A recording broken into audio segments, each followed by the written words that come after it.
Go with last night's hemisphere homework. Anywhere you want to talk about. Meg, go ahead.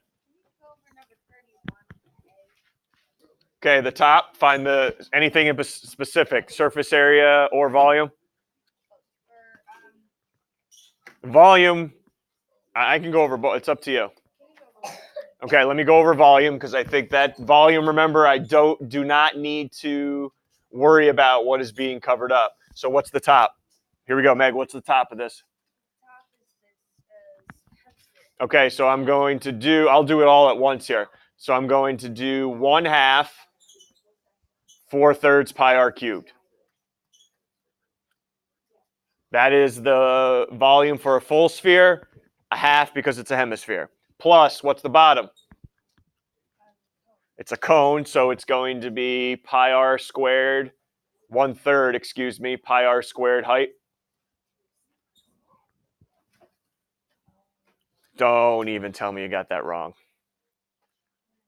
Where are those always located? On your reference sheet, right? Shouldn't end up getting it incorrect. We good? All right, well, let me go to the surface area then. Because everything, it looks like here, there's no Pythag needed. Hey, there's no Pythag needed, nothing. The height is 11, the diameter is 14, so the radius is 7. So everything should be fine. All right, enough. Surface area. Wednesday's unit test, last one of the year, last grade of the year. I know it's the second half is volume, but there's going to be some surface area on there. All right, specifically these type of problems where you have to worry about what's covered up. So let's start with the sphere. The only thing I have to do for the sphere is 4 pi r squared divided by 2. Why do I not have to count that circle that we talked about yesterday? It's being covered up by the cone. So really, if you want to reduce that to 2 pi r squared, feel free. Plus cone, what do I only need to find for the cone? Lateral area, because the base is covered up. And if you remember the lateral area of a cone, pi r L. L for what again? Slant height, is that pointing to the 11? No, so you're going to have to do some Pythagorean theorem and say 7 squared plus 11 squared equals your slant height squared. Okay? And then that's the surface area of the cone. Of the entire figure, excuse me. Anything else you guys want to go over? Hemisphere, sphere work, anything? Going? I hope you're ready to be challenged today and tomorrow. Because it's going to be challenging, even for honors level kids, trust me. Anything you want to go over before I come around and take a quick peek? All right, let me take a look. Make sure you have calculators ready to roll. I don't want to wait for you.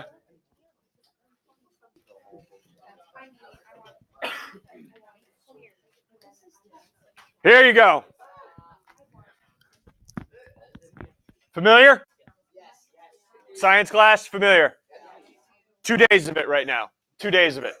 Mass divided by volume. And you can tell you're in a problem, you can tell the density is given to you because you'll have something cubed. That's the volume. Mass divided by volume. Here's the problem we're going to run into at the end of today's class and all of the day tomorrow is, let's say we're doing a problem and the density is per cubic foot, but you look at your diagram and it's in inches. That's going to be a problem. Okay, we are going to have to convert like it's nobody's business here. Not right now, but at the end of today and all day tomorrow. So on your reference sheet, I don't know if you've ever seen this before. On your reference sheet, you have a whole bunch of different conversions. All right, I will never ask a problem for you to do where the conversion is either on your formula sheet or not on your formula sheet, or I don't give it to you. You'll always have it. Probably the only one I'm not going to give you is a foot equals 12 inches because we should be knowing that one. Okay, but any conversion problem we end up doing, it'll either be on the reference sheet or I'll put it in like parentheses or brackets at the end of the problem. Okay, everyone good? All right, we ready to hop right into D equals M over V. We got a wooden cube. What's it made out of? Here we go. Each edge is 6 centimeters, and the mass, as you can see, is 137.8 grams. Determine the density of the cube, and then tell me which type of wood is the cube made out of. Perfect. Perfect. Everybody stop. Don't even put pencil to paper yet. Every problem we start out with density, you need to check, check, check. And what I mean is you need to figure out where the density is. So here it is, grams per centimeter cubed. What type of units is your cube in? Centimeters, so we're okay. If it's in inches, if it's in feet, we're in trouble. The density needs to match the units your object is in. Does everyone see what I mean? The object is 6 centimeters. The density is centimeters cubed. They're the same. We can go on with the problem. But every time before we do a density problem, you got to check yourself before you wreck yourself and see if your units match up. Anybody there? Nope. Okay. So we know density, mass divided by volume.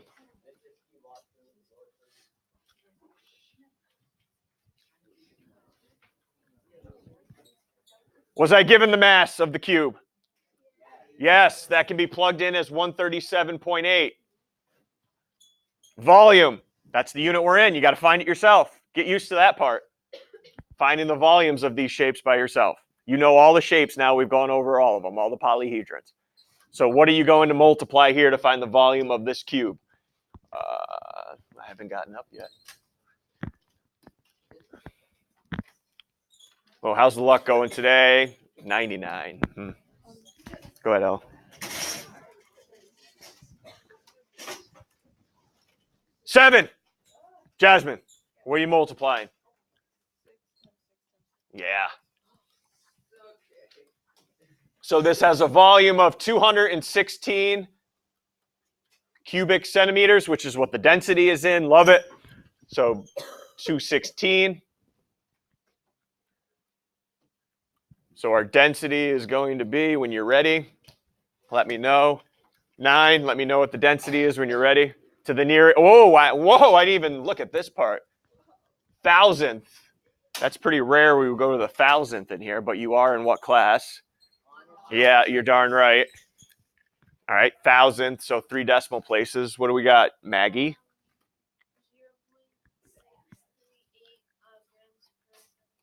Yep, grams, great label too, per centimeters cubed. So there's your density. And what type of wood is this cube made out of? We got a little ash wood, yep. And we got to write it down. That's part of the problem. State which type of wood. Thanks for the confirmation.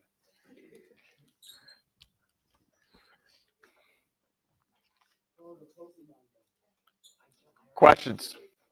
Not too. This was a Regents problem, by the way, back in the day. All right, let's. What are we heating a room? Heating or cooling? Air conditioner, so we must be cooling it, huh? All right, there's a lot here to soak in. There are 2.5 BTUs per cubic foot. Stop, everyone stop. Per cubic foot. What are the dimensions of the room here? Feet, okay, so we don't have to change anything. Good, we're not changing anything. And then also, hey, I added in a little something here. For every window, you gotta have 1,000 BTUs. Determine the number of BTUs to cool this room. British thermal units. British thermal units, BTUs. It was in your homework the other day. We ready? I know we're in volume, but why is it volume versus surface area? What up here tells me it's got to be a volume problem? 2.5 BTUs per cubic foot. All right, so what's the top made out of? That's a what polyhedron? How can I name this polyhedron on top? Triangular prism. All right, let's first start with that. The triangular prism and finding the volume.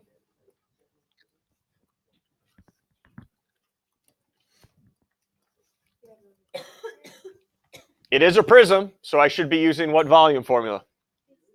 Big BH. All right, we're going slow here now. Let's slow it down. What does big B represent again in the formula? Area of the base. What shape is the base? It's a triangle. So right now, You guys are going to help me find the area of that triangle right there.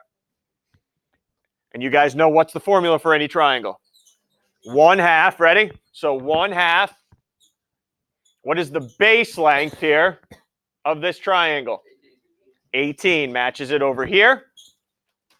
And now be careful. What is the height of the, not the whole prism, just the height of the triangle here? 6. Now everyone take a look up here. I got big B. That's big B right there. That is just big B. 1/2 18 times 6.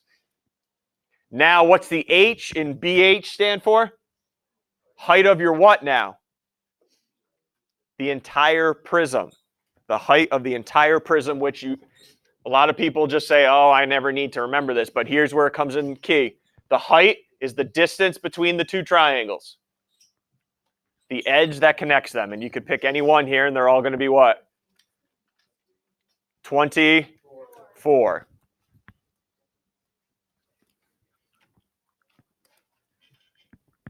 So there's your prism volume. So the volume of your prism .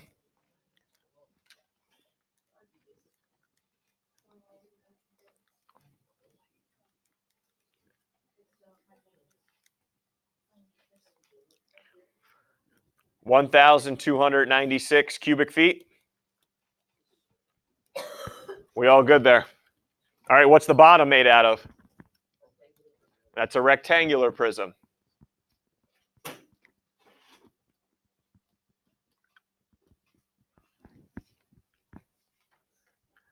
And I had somebody, when I did this with one of my other classes yesterday, well, you can only count 5 of the faces because the 6th one on top is being covered up. We're doing volume. Does not matter. All right, does not matter. All right, volume, we take the full volume. All right, what are you going to multiply now? BH still. All right, what are we going to multiply for the volume? 26.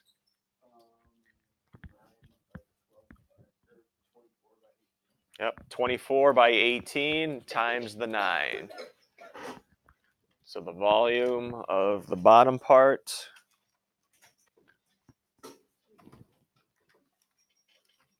3,888 cubic feet. So our total volume for this room,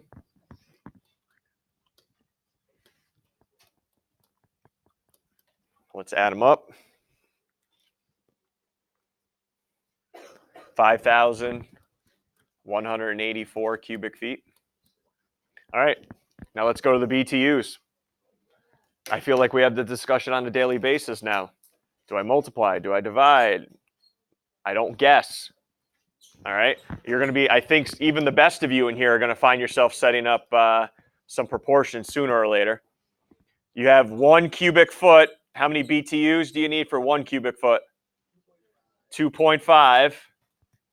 So I'm going to put feet across from feet, so 5,184. And if you weren't sure, now you should be. You end up multiplying by 2.5.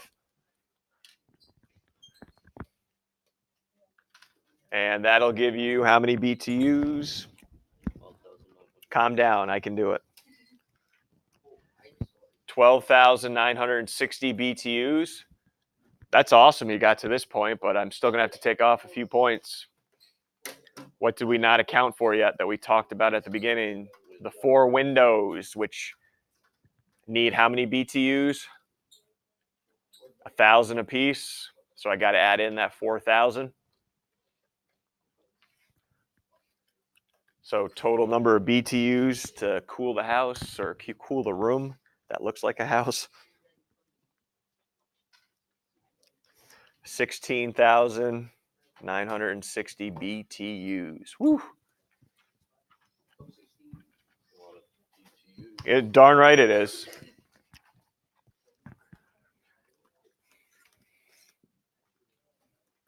Everyone good? Take a breather here before we get to this last one.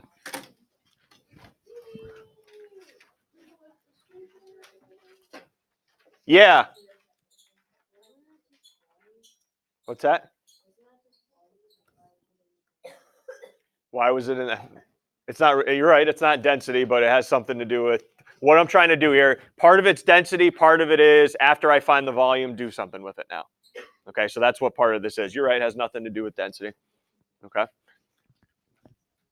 And you'll see a couple of these plugged in from now over the next 2 days. All right, we got some bricks. We got 500 of them, actually. Dimension of each brick, 5.1 centimeter, 10 by 2, 10.2, 20.3. Got it.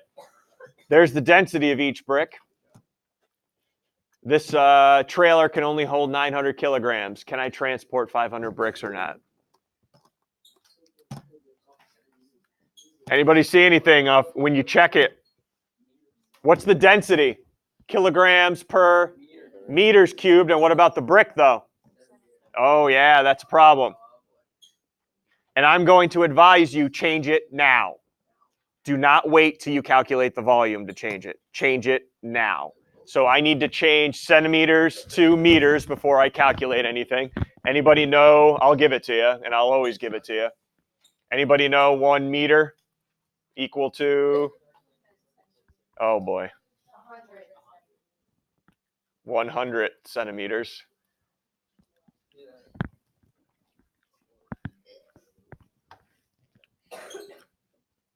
So 5.1 I need to convert to meters. And if you're unsure, don't look around at your group mates. Do a proportion right now. Off to the side, just say, hey, I got the conversion. 1 meter equals 100 centimeters. I'm looking for how many meters in 5.1.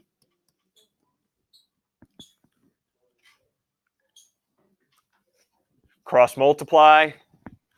And some of you will find out you end up dividing by 100 here, right? You divide by 100. So you end up with how many meters here? 0.051. Okay, so gone. I'm going to use 0.051 meters instead.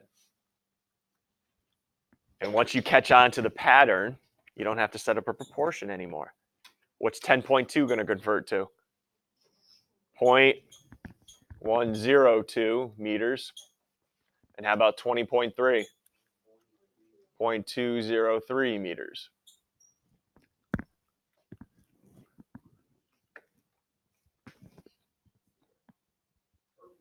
Everyone good? Any issues? All right, I need to find a weight of 1 brick before I find the weight of 500. And I'm going to use the formula. D equals mass divided by volume. All the units have to be the same. What's the density of 1 brick? 1,920 kilograms per meter cubed. Perfect. I'm looking for the mass of 1 brick. The only thing we need to find is what's the volume. So off to the side here, the volume of a brick, which you can assume is a rectangular prism. How are you going to find that volume of a brick? 12. How are we going to find it? Little help? Volume of the brick. How can I find it? So my new conversions, 0.051 times 0.102 times 0.203.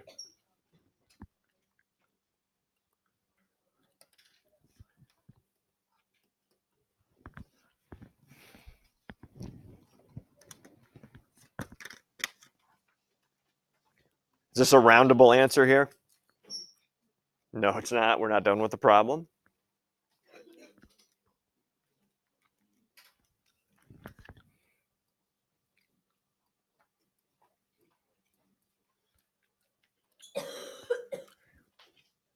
And that is meters cubed. Perfect.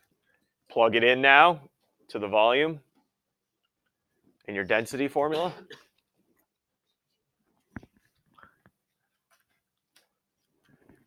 Mass of 1 brick. About 2.027535152 kilograms. All right, what's your move from here? That's 1 brick. 1 brick. I need to transport 500 of them. So my next step, I'm going to take the 500 bricks times 1 brick And let's see if my tractor or my trailer can hold it. Oh boy. I'm getting about 1,013.76576 kilograms for those 500 bricks. So what can you tell me? No go. No go. Cannot transport the trailer cannot transport them.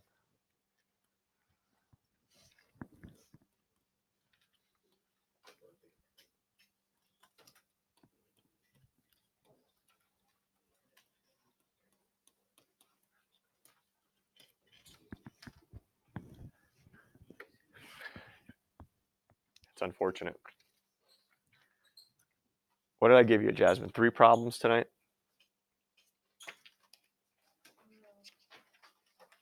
Yeah. You are not giving up on the third one, okay? Because the third one, you will see a change in units. You are not giving up on the third one, or the second one for that matter. Okay? Answers are all up on Aspen. I'm going to let you guys get started now. Okay? Use your time wisely here. Let's go. Use your time wisely. Number 1's not bad at all, but 2 and 3 you're going to have to do a little work with. So you might want to get to those before you leave so you can talk it over with your groups if you choose to do so.